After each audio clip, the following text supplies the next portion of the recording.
You know, I knew the episode was going to go this way, but even then, it still got me. It still did, my goodness. Finally, everything has been revealed upon this episode after the defeat of Mary Rose from the last one.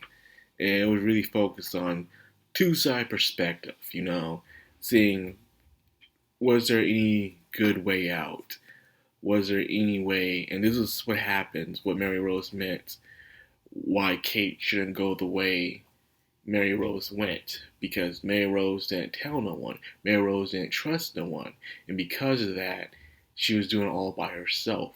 Meaning she knew she couldn't really succeed in her mission or whatever it is that she was trying to do. But since Kate was different, Kate gathered allies. Kate told people some information, but she'll reveal it as time goes on. Things worked out differently for her. And because of that, Kate seems to be more of a successor than what Mary Rose ever could be. So this was definitely, like I said, the perspective I've seen between Mary Rose and Kate. Now, between Barbara and Mary Rose, they were friends. They admired Christopher and even Anthony, which had a totally different name. Mary Rose knowing who she was since she was a morph really helped out in the long run, even for convincing Christopher and Anthony. Reason why Christopher and Anthony were given different names, just like Kate and Milico. In a way, and when Christopher was the leader, watching over the children's wing, everything was perfect. Everything was nice. He had these strong ambitions. He wanted to change things. We got to see the other star bearers as well. Things were completely different back in the day. It was nice. You got to see Barbara and Barbary just so adorable and stuff. Their soft voice, they were cute, and Barbie's was extremely athletic. I mean, like Emilico levels athletic. We all know how athletic Emilico is, especially when she's on sugar. She can literally walk on her hands and stuff. So Emilico is very athletic as well. She was in charge of the workout area, physical education. That's how well she was. And you get to see the current star bearers as young ones as well, coming up and stuff. Even seeing Edward and Ed, and Edward was still as stuck up as he is now and stuff. We got to see that. A lot of things I want to see that we got to see, which was nice. And then the time for growing up came for Christopher and Anthony, and only Anthony coming back, showing what happened to Christopher and stuff was shocking. Christopher taking his own life because he would rather. The reason why the human dolls drink the coffee is so they can be in complete obedience to the Shadow House. So therefore, they'll just do anything they say. Remember how Milko and the others were when they drank the coffee? They weren't really loyal to their Shadow Master, but they were loyal to the Shadow House and Grandfather instead. They would listen to where their Shadow would tell them, but if they even hear one slight of blasphemy or rebellion, the living dolls themselves would act out against their Shadow Master differently. But only then. Other than that, they'll be completely obedient. That's how they were able to do this process of fusion. So therefore, there won't be any, rebellion. But it happened. So because of that, Christopher took his own life. Mary Rose was devastated and didn't know what to do. She decided she didn't want to become an adult. So that's the point. She didn't even tell Barbie, and Barbara don't even know what happened to Christopher to this day. All she knows is that she still thinks Christopher is still alive inside of the adult wing, but that's not the case. And that really sucks. Like, sheesh. So Barbara and Barbie are completely outside, especially how the pressure was put on poor little Barbara, because Barbara still was still gaining her confidence, and she needed a partner now more than ever in order to be the next leader of the children's wing. But that didn't happen. Her frustrations were actually taken out on her own poor living doll, Barbie, and she got severely injured. So, and because of that, she can't become an adult.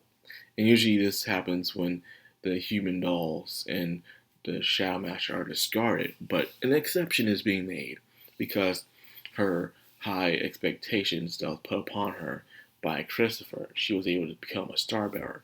And of course, the leader of the Star Bearers always have that badge, but she didn't see herself as worthy. Until she sees herself worthy as Christopher, it's only then. So it was one of those things where two girls admired the guy, but Barbara really admired him, actually was in love with him, where Mary Rose just saw him as a close friend, a kindred spirit in a way, sharing secrets. That was all there was to it. So they were both, in a way, infatuated with this Christopher fellow, which disappeared. And when he disappeared, one changed because what she knew, and one changed because of what she didn't know.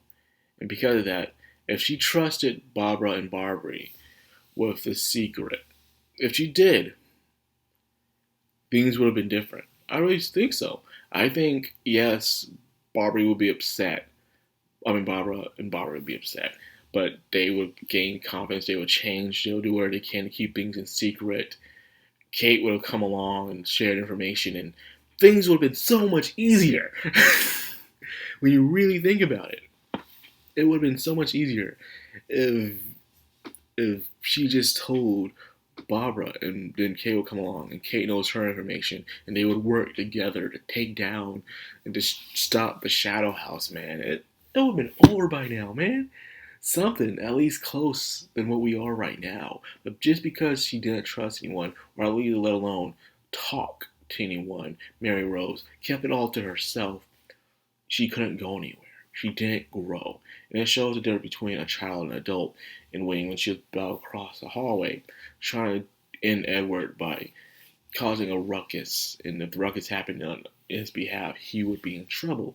However, little did she know that when a shadow becomes an adult, their powers grow exponentially, like amazingly large scale. And because of that, she didn't stand a chance. So instead, she took the Christopher way out, man. She pulled the Christopher upon us, falling out the window, not giving two F's. And here we are, man. That cliffhanger, like, jeez, man. I saw it coming, but still the way. I don't know why, while I was reading the manga, I thought it was morning time when this happened, but instead it's nighttime. I'm like, okay, it's nighttime. I don't know why I thought it was morning time when this incident happened, but hey. So anyways, man, what heck of an episode. We got one left. One left. Now you may ask me, will there be enough for season 3? Technically, there is. There is enough for season 3. Will they get one? I don't know. So far, this studio has been doing a very good job at adapting season 2. So, there's a possibility. Hopefully they don't do that open. They haven't done that original thing so far they have done with season 1. So far, things have been on track. So if this does well, they need to give out more merchandise, if you ask me, more figurines of, the other characters with their shadows and stuff. If they do that, advertise it well, they can. They can. They can definitely do that. I hope they do. I would love a season 3 of this because Shadow House is just a nice anime, a nice book. You guys definitely read it. So anyways, like that first episode, I hope you guys enjoyed it. If you did, like, comment, subscribe, of course, hit that bell icon. This has been Madcrown on Madman. Signing out.